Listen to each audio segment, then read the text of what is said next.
Hey, welcome to the Double Dropkick Show. I am Heath Mullikin. And I am Mark Whitman. And we are the Wrestling Podcast. And we talk about the wrestling you grew up with, the wrestling you need to watch now, and stuff. And right now, I want to talk about some stuff. All right? I need to get something off my chest, Mark. Okay. We did an episode, and there'll be a link in the show notes, a little over a year ago, maybe 14 months ago.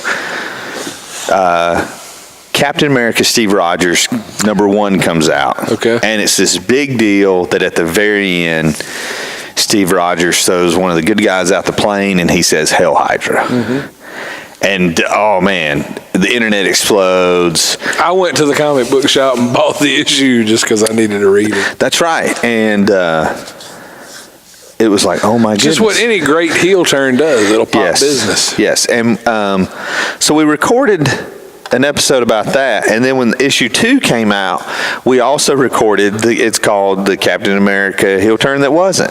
Right. What you find out in Steve Rogers Captain America 2 is that basically Hydra has gotten a cosmic cube. Mm-hmm. It has taken on the personality of a little girl. They've convinced this little girl, the cosmic cube, that Hydra's the greatest thing ever, and she changes all of reality so that Steve Rogers has been a Hydra. Well, you don't know. Has Steve Rogers been Hydra all along, and the good and the Allied powers used the cosmic cube to convince him otherwise, that he was really a true American hero? Or did Hydra just get the cosmic cube and change things after the war or whatever? So you don't know. What Marvel was but anyway, you find out Captain America didn't turn heel. It's a cosmic cube. So there's about to be spoilers galore for Secret Empire, and I'm not sorry to spoil it for you, because if I can save you time and money from buying this, you'll thank me later. Because Marvel comes out, and everybody's assuming it's a comic book trick, right? Well, that's not the real Steve Rogers. And Marvel was like, oh no, that's the real Steve Rogers. This is the real Steve Rogers. And he is a bad guy. So then, Secret Empire 0 comes out, okay? One of the best comics I've ever read in my entire life.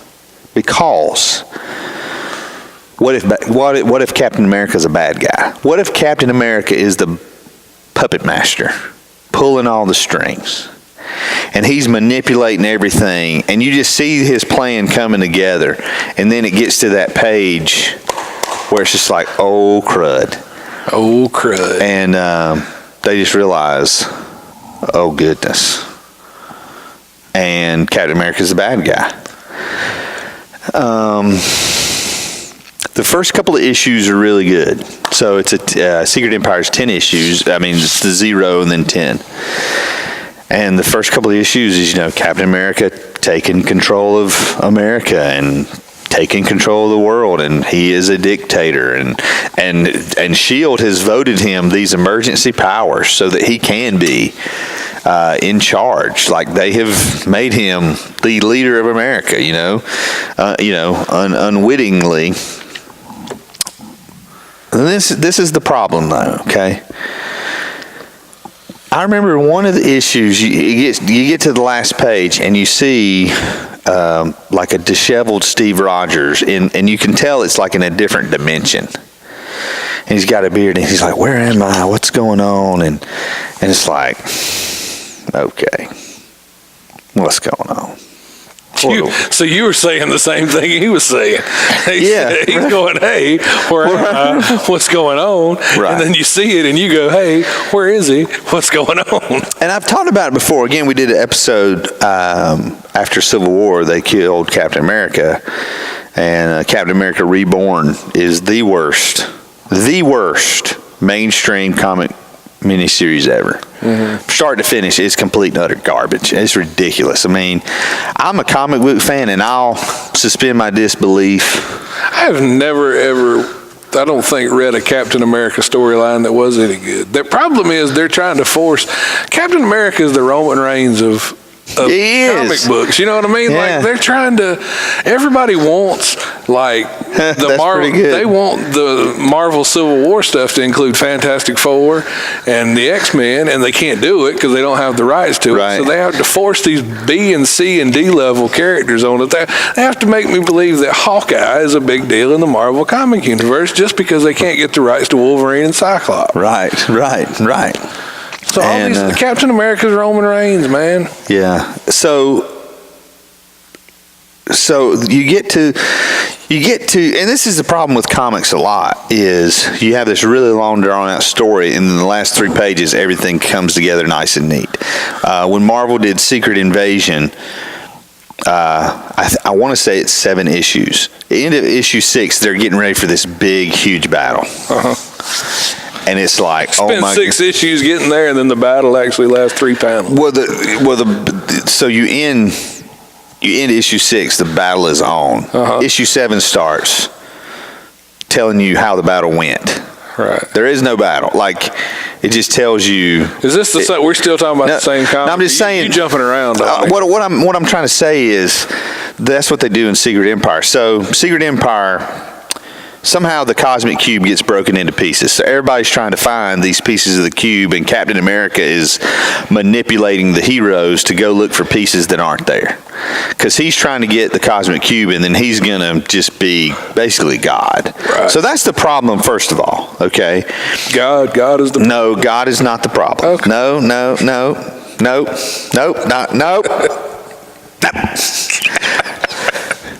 What I'm saying is they have put something in the comic that is like, okay, if you get this, you can change everything.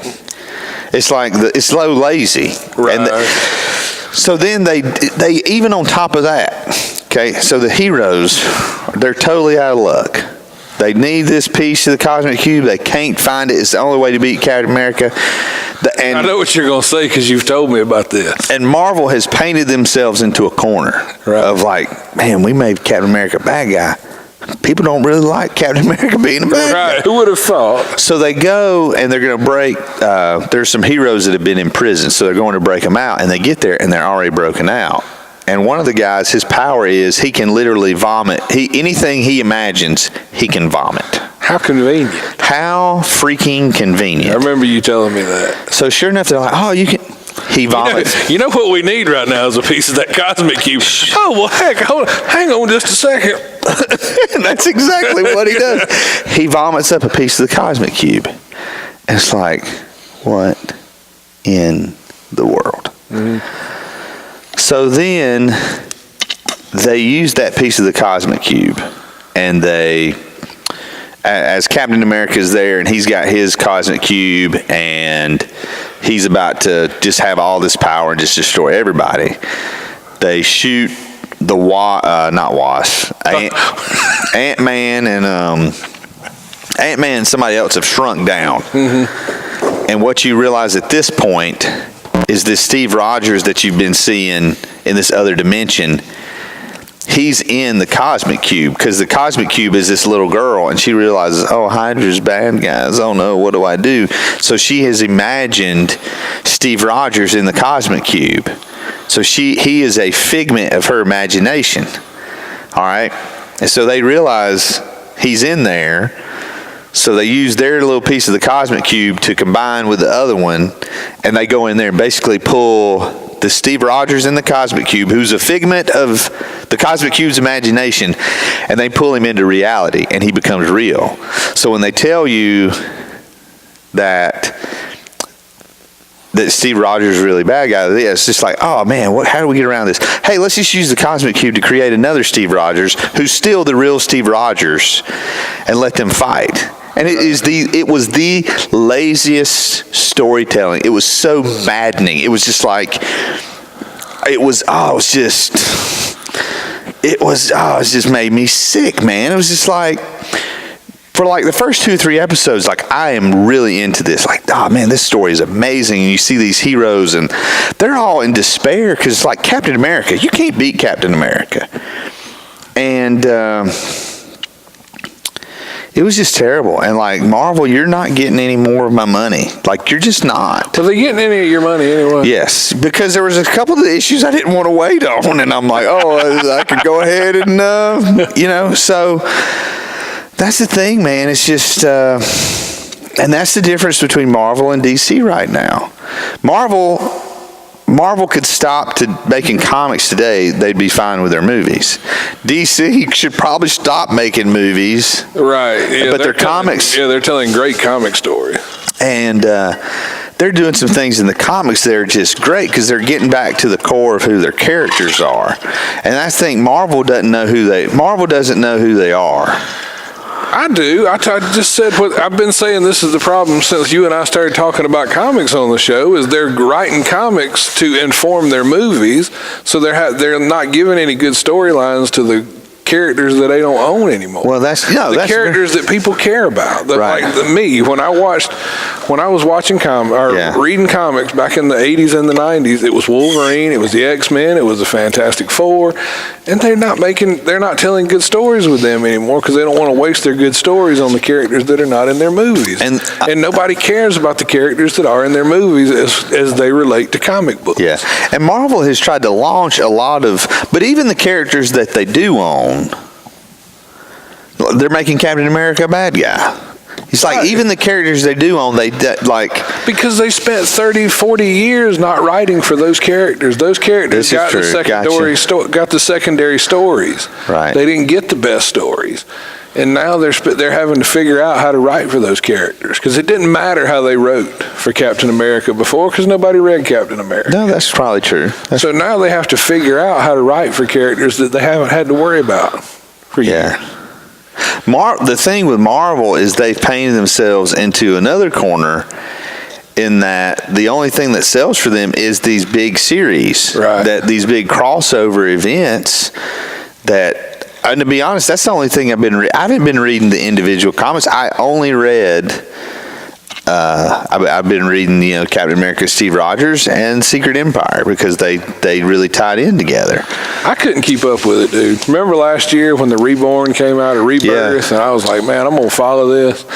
And it lasted for about 2 months, and I realized how much it was going to cost me to keep up with those dang stories, and I just said, man... I know, but I'm not as savvy. But here's part of that, okay? Because I did the same thing. Because when Rebirth started, I started reading I was reading Flash and Wonder Woman, Superman, and then after about 2 months, I'm like, all these heroes are about to start doing their own thing, and eventually they'll all come back for this main storyline. And so that's just when I went to Batman. That's where I defaulted to. So the Batman's, and they're doing a Batman story now called Dark Knight Metals. And it's like really good, and a lot of like loose ends of Batman stories from the last 10 years. They're pulling into this. Couple of questions that I want to ask you. Yeah. Have they addressed the 3 Joker situation? They're in the process of that. Okay, so when it's over with, tell me that. Yeah. Tell me how that goes, because I am interested in that. Yeah. Have they addressed Watchmen being part of this yet? That's coming up. That starts in November. So it's a year and a half later, they teased this story, and they still haven't done anything to get with.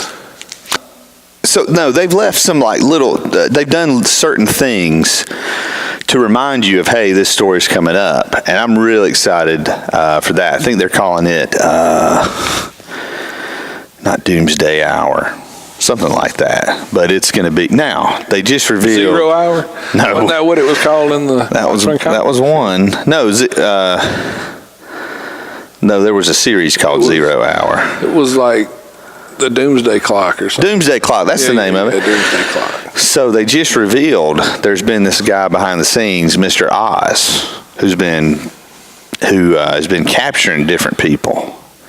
And he just revealed himself of who he is. Ozymandias? No. Jor-El, Superman's dad. Really? And his whole thing is, this world doesn't deserve you. Mankind is evil, and I don't know how he's going to fix it. But he just revealed himself to Superman. Of course, they're probably going to do a deal where it's not really him. And somebody used his DNA from some piece of kryptonite. Oh gosh. Yeah, it won't actually be Jor-El. Spoiler alert. Might be Jor-El from like another Earth. There you go. That's they've always got that to fall back on. That's their go-to. Where they get DC's got the cosmic cube, and they have the alternate universes, and right. See, well, that's just another Flash. We'll bring him back. He's just been out there in the ether floating around. Right. We'll bring him back. Right. He's good. He's good now. You see, he's all straightened out. Yeah.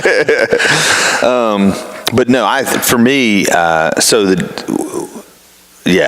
they're one of the things they're doing is you found out there's like this evil creature. I don't even know how to describe it. It's like the Metal storyline, which is it's everybody, but it's centered around Batman.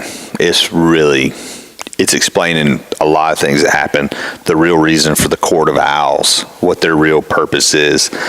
So that's been really cool, and it's tying, like I said, it's tying in things that happened, 10 years ago when Grant Morrison was writing Batman. Right. So, but I mean, just a lot of really good. I mean, DC to me, I don't know that they've ever gotten Batman wrong. They take great pains to make sure they get him right, I think. Right. He's going to get their best storylines, their best writers, and their best artists will always go to Batman. Yeah. And it's like, who can you say that about Marvel? Right. You used to be able to say it about the X-Men. Because for a while, Peter Parker wasn't even Spider-Man. No.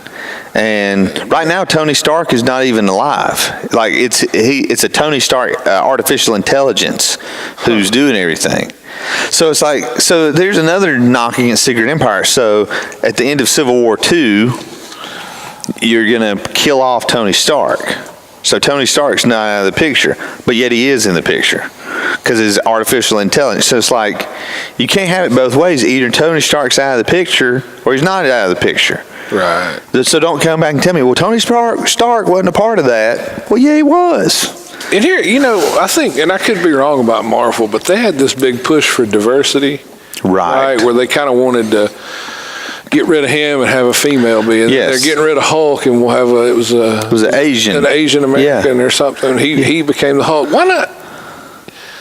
Why not? And I get that. No, I don't have a problem with diversity. I think it's great to write strong female characters, strong African American characters. I got no problem with that. But why not elevate Black Panther? Yeah. And I know that they have, I guess, to an extent because of the movie. Or why not come up with new characters? That's right. That's what I agree with you. That could come along and be on the same level as an Iron Man or a Captain America. See, and fight alongside them instead of replacing. Right. I don't understand. And even with Thor, it was Jane, whatever her name is. It was a female. Right? Yeah, his girlfriend becomes Thor. So they did that with Captain Marvel, who was a guy for the longest time, but he was a very, very, very minor character. Yeah, right. And so they made it a girl, and now they're doing a Captain Marvel movie. Right. So, like, to me, I agree 100% what you said. It's like, if you want diversity, don't make the Hulk Asian. Make a new, amazing Asian character. Right. Don't get rid of Tony Stark. Elevate War Machine. Elevate Rhodes. Yes. Elevate the Falcon. Right. And elevate them to that level. Well, why get rid of established characters and then try almost have to start over and explain this? When if you would just explain, man, like we really needed the Falcon's help here. Yeah. Oh, the Falcon is the hero of Secret Empire. Okay. He is the hero. There you go. So, like, that's how to me, that's a better way to do it. Yeah. You know what I mean? But again, here's the deal. Right now, you know what? He's not the Falcon. He's Sam Wilson, Captain America. Mm-hmm. So it's like, you've spent decades building up this character of the Falcon, but in his finest moment, he's Captain America. Right. Like, let him be the Falcon. Let him be. But it's just so frustrating because so now Marvel is basically doing another reboot. It's like every year we're going to get a reboot of this. Whereas DC, to me, what they're doing is not, it's a rebirth, but they're kind of bringing everything together. I'm really excited for that, man. Because I don't know what it's going to be because I haven't read all the spoilers yet. I'm gonna tell you, now I don't search for comic spoilers. But until if comics come out on Wednesday, it's Thursday before stuff's online about what happened. Right. Like, it's not like Tuesday night you're seeing what's going to happen. Right. I mean, I'm sure if you looked for it, you could, but it's not like movies and stuff like that. So maybe that's comics are like wrestling in a lot of ways. When it's done right, they're really good. When it's done poorly, it's just awful. Right. You know what else, when done right, is great? When done poorly, it's terrible. What's that? This show, the Double Drop Kick Show. And I like it when we can just sit down and talk. You had no idea. I just hit record. You did. I've been asking to do a show on a certain subject for 6-8 months now. We're not. Still hadn't done it. Heath just says, I'll let you know what we're going to talk about when I hit record. And he talks about what he wants to talk about. Because that's what we do here. We talk about what Heath wants to talk about. And then Mark whines and complains about it while the ratings go through the roof and the downloads go through the roof. That is true. Like, when you started doing a show, like, you start doing a show without me, and all of a sudden, where you're like, I tell you how many downloads we got last month. Hey, speaking of downloads, iTunes and Stitcher Radio is where you can go. We need you to subscribe and hit that download button. Also, leave us a rating and review on iTunes. It literally takes you 10 seconds. You got 10 seconds? You got 10 seconds? Quit fiddling with yourself for 10 seconds at the soothing sound of Heath's voice saying, guess how you got to get it if you want to get it. Yeah, that's how you got to do it if you want to get it. Here we go, baby. We got a patrons group, patreon.com/doubledropkick. For as low as $1 a month, you get into our patrons only group. We do live videos in there. We do have discussions there we don't have anywhere else. We have a lot of discussions in our group, The Wrestling You Grew Up With, which has 95. That number's going down because I just have no tolerance for people anymore. Just, I would rather that group have a lower number of sane, sophisticated people who know how to have a conversation. I would have rather had our group have 400 people. Right. That knew how to converse with one another than have 95,000 people that all want to have the same conversation. No, you're right. You're right. We may do a great social experiment with that. We may just do something completely wacky. But anyway, thanks for all your support. We want to hear from you on Twitter. I'm at Heath Mullikin. I'm at the DDK Show. All right then. So this is episode 201. 201. Many more to go. But as always, for the Double Drop Kick Show, I'm Heath Mullikin. I'm Mark Whitman. And that's it this week, fans. So long for now.